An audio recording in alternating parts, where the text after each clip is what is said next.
ગુજરાતના ભાવિ ભક્તો મધ્યપ્રદેશ ઉજ્જૈનમાં શિપ્રા નદી કિનારે મેલડી માતાજીની જાતર કરી. ગુજરાતના ભાવિ ભક્તો પહોંચ્યા ઉજ્જૈન નગરી.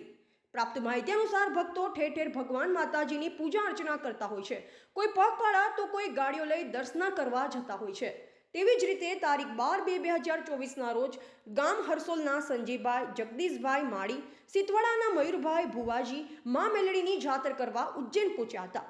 ઘણા સમયથી આ ભક્તો માતાની પૂજા અર્ચનાઓ કરી રહ્યા છે. પછી નવરાત્રી હોય, શિવરાત્રી, હંમેશા ધર્મના કામોમાં ભાગદોડ કરતા હોય છે. ગુજરાતમાં તો ઘણી ભાગદોડ કરી હવે આ ભક્તો બીજા રાજ્યમાં પણ શક્તિ એવી ભક્તિ કરવા જઈ રહ્યા છે. હાલમાં મધ્યપ્રદેશ ઉજ્જૈનમાં શિપ્રા નદી કિનારે આરતી કરી મેલડી માતાજીની જાતર કરી માતાજીના આશીર્વાદ લીધા. આ સમયે ઉજ્જૈનના પણ ભાવિ ભક્તોએ સાથ સહકાર આપ્યો હતો. રિપોર્ટર કમલ માયલા, બોધિક ભારત, મધ્યપ્રદેશ.